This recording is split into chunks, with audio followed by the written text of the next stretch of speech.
శ్రీ సూర్యదేవాయ నమః. అందరికీ నమస్కారం అండి. ఈరోజు ఈ వీడియోలో సూర్య భగవానుడికి ఎంతో ప్రీతికరమైనటువంటి గోధుమల దీపాన్ని ఎలా పెట్టాలి, ఎప్పుడు పెట్టాలి, ఎక్కడ పెట్టాలి, ఈ దీపాన్ని పెట్టడం వల్ల మనకి ఎటువంటి ప్రయోజనాలు కలుగుతాయి అనే విషయాలన్నీ కూడా నేను ఈ వీడియోలో అయితే మీకు క్లియర్గా ఎక్స్ప్లెయిన్ చేస్తానండి. అందుకని వీడియోని ఎవరు కూడా ఎక్కడ కూడా స్కిప్ చేయకుండా చివరి వరకు అయితే చూడండి. అలాగే మన ఛానల్ని ఎవరైనా ఫస్ట్ టైం చూస్తూ ఉంటే ప్లీజ్ తప్పకుండా అయితే సబ్స్క్రైబ్ చేసుకోండి. సూర్య భగవానుడికి గోధుమలు అంటే చాలా ప్రీతికరం అండి. ఎందుకని అంటే సూర్య భగవానుడు నవగ్రహాలలో ఒక గ్రహం. అంటే నవగ్రహాలలో ఉండే రవిగ్రహమే మనకి సూర్య భగవానుడు. మన జాతకంలో ఏవైనా రవిగ్రహ దోషాలు ఉంటే మనం ముఖ్యంగా గోధుమలనే దానంగా ఇస్తాము. అలాగే సూర్య భగవానుడి అనుగ్రహం ఉంటే మనకి అనారోగ్య సమస్యలన్నీ కూడా తొలగి సంపూర్ణ ఆరోగ్యం కూడా చేకూరుతుందని అంటారు. కాబట్టి మన జాతకంలో ఏవైనా రవిగ్రహ దోషాలు ఉన్నా, లేదు అంటే మనం ఏదైనా అనారోగ్య సమస్యలతో బాధపడుతూ ఉన్నా గోధుమల దానాన్ని కానీ, లేదు అంటే ఇలా గోధుమలపై దీపారాధన కానీ చేయడం వల్ల మనకు ఉన్నటువంటి సమస్త గ్రహ దోషాలు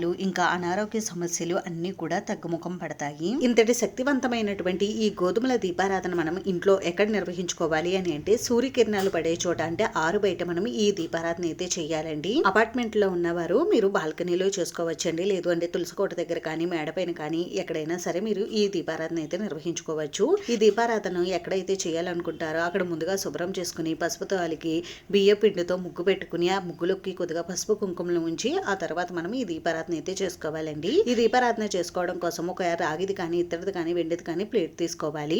ఇప్పుడు 7 తెల్ల జిల్లేడు ఆకులు తీసుకుని వీటిని నీటితో శుభ్రం చేసుకుని వీటికి గంధం కుంకుమ బొట్లు పెట్టి ఈ ప్లేట్లు ఈ విధంగా అయితే అమర్చుకోవాలి. ఒకవేళ మీకు ఈ దీపారాధన కోసం తెల్ల జిల్లేడు ఆకులు దొరకకపోతే జిల్లేడు ఆకులనైనా తీసుకోవచ్చండి. తెల్ల జిల్లేడు ఆకులు తీసుకుంటే మంచిది. ఒకవేళ మీకు జిల్లేడు ఆకులే లభించకపోతే తమలపాకులు కూడా తీసుకోవచ్చు. 7 ఆకులు లభించలేని వారు 3 కానీ 5 కానీ ఆకులు పెట్టుకుని మీరు దీపారాధన అయితే చేయవచ్చండి. ఇలా ఈ ప్లేట్ లోకి ఆకుల్ని అమర్చుకున్న తర్వాత ఇప్పుడు 7 గుప్పిళ్ళు కానీ, 3 గుప్పిళ్ళు కానీ, 5 గుప్పిళ్ళు కానీ గోధుమలు అయితే తీసుకోవాలండి. ఈ గోధుమలు మనం 7 గుప్పిళ్ళు తీసుకుంటే మంచిది. ఎందుకంటే సూర్య భగవానుడికి 7 సంఖ్య అంటే చాలా ప్రీతికరం కదండి. అందుకని ఈ గోధుమలను 7 గుప్పిళ్ళు అయితే తీసుకోండి. మీకు ఏ విధంగా వీలు ఉంటే ఆ విధంగా గోధుమలు అయితే తీసుకోండి. ఆ తర్వాత ఈ గోధుమల్ని చదునుగా చేసుకుని ఇప్పుడు ఈ గోధుమల పైన కొద్దిగా పసుపు కుంకుమలు ఉంచి ఇప్పుడు 2 ప్రమిదలను అయితే తీసుకోవాలండి. మట్టి ప్రమిదలైనా తీసుకోవచ్చు, ఇత్తడివి తీసుకోవచ్చు, రాగివి తీసుకోవచ్చు అండి. ఏ ప్రమిదలైనా తీసుకోవచ్చు. అలాగే ఈ ప్రమిదలు కొత్తవే తీసుకోవాలని ఏమీ లేదండి, పాత ప్రమిదలు కూడా తీసుకోవచ్చు. శుభ్రం చేసిన ప్రమిదలు తీసుకుని వాటికి ఈ విధంగా పసుపు రాసి గంధం కుంకుమ బొట్లు పెట్టుకోవాలి. ఇలా మట్టి ప్రమిదలు అయితే 2 ప్రమిదలు తీసుకోండి. ఒకవేళ మీరు ఇత్తడి ప్రమిదలు కానీ, రాగి ప్రమిదలు కానీ, వెండి ప్రమిదలు కానీ తీసుకుంటే కింద ఇంకొక ఏదైనా ఆకుని పరిచి మీరు ఈ ప్రమిదలను అయితే పెట్టుకోవచ్చు. ఆ తర్వాత ఈ ప్రమిదల్లోకి నిండుగా ఆవు నెయ్యి కానీ, నువ్వుల నూనె కానీ పోసుకోవాలండి. దీపారాధన ఇప్పుడు కూడా మనం ఆవు నెయ్యితో చేస్తే చాలా మంచిదండి.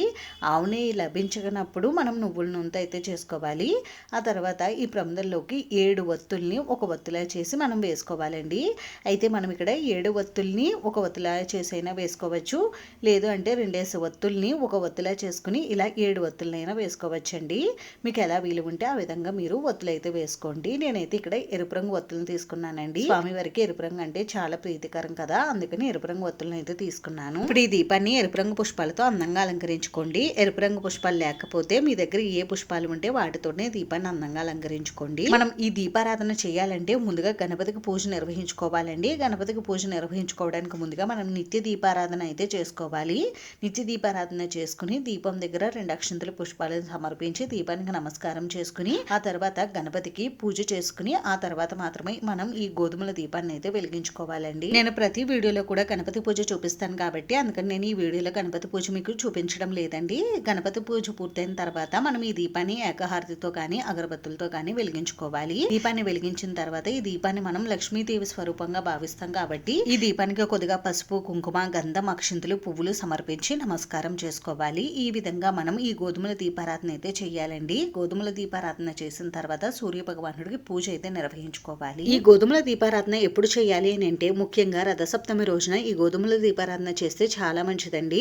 ఒకవేళ మీకు రథసప్తమి రోజు ఈ దీపారాధన చేయడం కుదరకపోతే మాఘమాసంలో వచ్చే ఆదివారాల్లో మీరు ఈ దీపారాధన చేయవచ్చు, లేదు అంటే మనకి మామూలు రోజుల్లో వచ్చే ఆదివారాల్లో కూడా మీరు ఈ దీపారాధన చేయవచ్చు. ఇంకా సప్తమి తిథి ఉన్న రోజున కూడా మనం ఈ దీపారాధన అయితే చేయవచ్చు. ఇంక ఈ దీపారాధన ఎవరైనా సరే చేయవచ్చండి. అంటే చిన్నవారు కానీ, పెద్దవారు కానీ, పెళ్లి అయిన వారు కానీ, పెళ్లి కాని వారు కానీ ఇలా ప్రతి ఒక్కరు కూడా ఈ దీపారాధన చేయవచ్చు. ఈ దీపారాధన చేయడానికి ఎటువంటి ఆచారం ఆనవాయితీతో పని లేదండి. ఎవరి ఆరోగ్యమైనా ఒకటే కాబట్టి ఎవరు ఆరోగ్యం కావాలని, గ్రహ దోషాలకు తొలగిపోవాలని కోరుకుంటారు. అటువంటి వారు ప్రతి ఒక్కరు కూడా ఈ దీపారాధన అయితే చేయవచ్చు. చేయవచ్చు. ఇంక ఈ దీపారాధన జరుగుతున్నంతసేపు కూడా మనం ఈ దీపారాధన దగ్గరే కూర్చుని ఆదిత్య హృదయం కానీ, సూర్యాష్టకం కానీ, లేదు అంటే సూర్య భగవానుడికి సంబంధించిన స్తోత్రాలు కానీ, శ్లోకాలు కానీ పఠిస్తూ ఉండాలి. మాకు స్వామివారి శ్లోకాలు కానీ, స్తోత్రాలు కానీ ఏవి కూడా చదవడం రాదండి అనేవారు ఓం శ్రీ సూర్యదేవాయ నమః అని అనుకుంటూ ఉండాలి. ఇంకా దీపారాధన కొండెక్కిన తర్వాత ఈ దీపాన్ని మనం కదిలించవచ్చండి. ఇంక ఈ దీపం కింద వేసినటువంటి గోధుమల్ని మనం పక్షులకు కానీ, ఆవుకు కానీ తినిపించవచ్చు.